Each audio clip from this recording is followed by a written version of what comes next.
Hello everyone, welcome to coding for dev. तो आज की वीडियो में आपको बताऊंगा असिंक अवेट्स का सिंटैक्स और उसकी जो एरर हैंडलिंग है वो पूरी कंप्लीट डिटेल में बात करेंगे हम।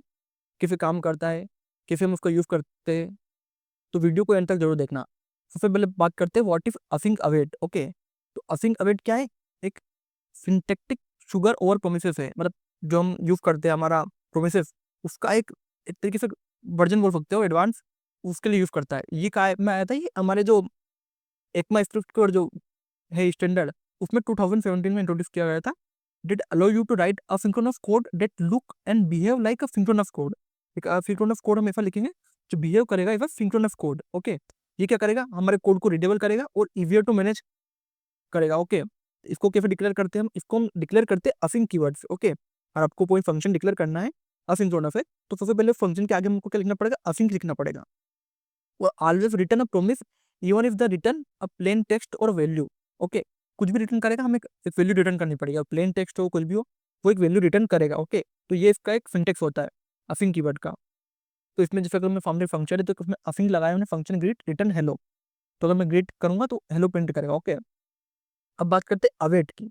Await can be used inside async function. जो हमारा असिंक फंक्शन रहेगा जिसको हमने असिंक से रिप्रेजेंट किया है, उसके अंदर हम यूज करेंगे अवेट का। ओके, अवेट क्या करेगा? Wait for the promises to revolve the और रिजेक्ट द प्रोमिस। ओके, वो वेट करेगा प्रोमिस का कि वो उसको रिवॉल्व करे या रिजेक्ट करे, and return the result. Okay, like आपने एक एपीआई फेच करी, तो उसमें हमने असिंक ऑपरेशन करा, हमारा फंक्शन दिखा, उसमें रिस्पॉन्स दिया हमने अवेट फेच, फिर हमने एपीआई दी हमारी, फिर हमारा डाटा दिया, फिर हमने उसको रिस्पॉन्स हमारा जेसन फॉर्म में ले लिया और आखिरी में हमने रिटर्न कर दिया। तो जो हमारा अवेट लगेगा वो हमारा लगेगा फेच एपीआई के आगे। ओके, कि किसके लिए रुकना है हमारे को। ओके, अब बात करते हैं if promise is rejected then exception is thrown at the point of wait. तो अवेट के टाइम पे एक्सेप्शन आ जाएगा हमारा। ओके, इसका फुल एग्जांपल बताऊं मैं आपको, तो हमने सबसे पहले गेट यूजर डाटा हमारे को एक एपीआई बनाई, हमने इसको असिंक्स लिखा फंक्शन के आगे, ट्राई एंड कैच ब्लॉक का यूज करा हमने, रिस्पॉन्स के आगे हमें हमेशा क्या लगाना है? अवेट लगाना है। एपीआई फेच करने से पहले हमें क्या लगाना है? अवेट लगाना है। फिर डाटा हमारा जो भी है वो किसको आएगा? हमारे जेसन फॉर्म में कन्वर्ट कर लेंगे, फिर उस डाटा को हम प्रिंट कर देंगे। ओके, और अगर कुछ दिक्कत आई हमारी तो हमारा कैच हैंडल कर लेगा उसको। ओके, अब बात करते हैं error handling with try and catch. कि ट्राई एंड कैच का यूज करके हम एरर हैंडलिंग कैसे कर सकते हैं? जो मैंने आपको एरर हैंडलिंग बताया था वो हम करते हैं ट्राई एंड कैच ब्लॉक का यूज करके। जब एक प्रोमिस रिजेक्ट हो जाता है, then await throw an error, like एक स्टेटमेंट थ्रो करता है अवेट कि इसमें क्या एरर आया है। तो उस एरर को हैंडल करने के लिए हम यूज करते हैं ट्राई और कैच ब्लॉक का। लाइक आपका सिंगल सिंपल फंक्शन है, उसमें ट्राई, अगर फंक्शन रन होगा तो कुछ चीजें ट्राई करेगा कि उसने ये ट्राई करा और वो कुछ भी दिक्कत आई उसमें, तो वो किसकी तरह हैंडल करेंगे? हम कैच के द्वारा हैंडल करेंगे।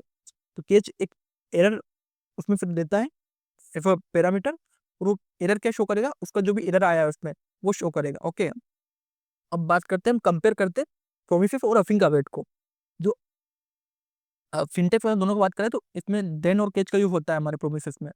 वो अफिंग का वेट में क्या यूज होता है? ट्राई और केच ब्लॉक का यूज होता है। और रीडेबिलिटी की बात करें तो हमारा दिन क्या हार्डर है और डीपली नेस्टेड चेन्स है। ओके, और जो अफिंग का वेट है मच इजियर टू फॉलो है।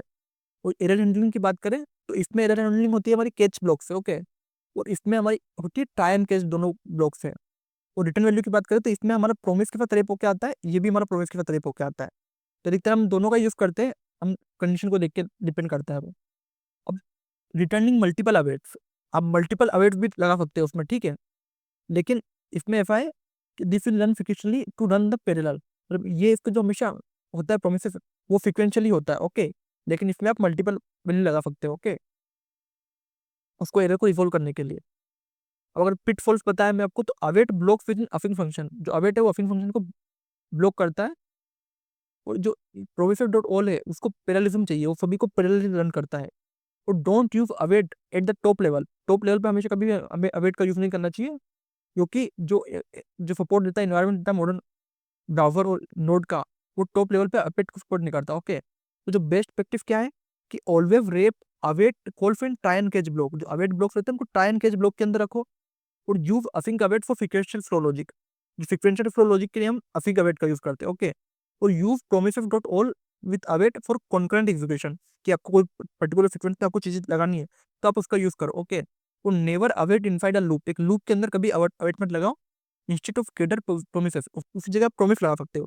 तो आपको मतलब एरर हैंडल करने की दो तीन अलग अलग तरीके हैं। आप ये इसकी अलग अलग कंडीशन पर डिपेंड करता है कि हमें कब कौन सा यूज करना है। ओके, लेकिन अभी तक आपने इसको डिटेल में समझा है, तो आप समझ गए हो किसका कहाँ यूज़ करना है आपको, ठीक है। और आपको इससे रिलेटेड कुछ भी डाउट भी हो तो आप कमेंट कर सकते हो। इसी तरह के और वीडियो देखने के लिए कोडिंग फॉर डेव को सब्सक्राइब करो। Thank you for watching.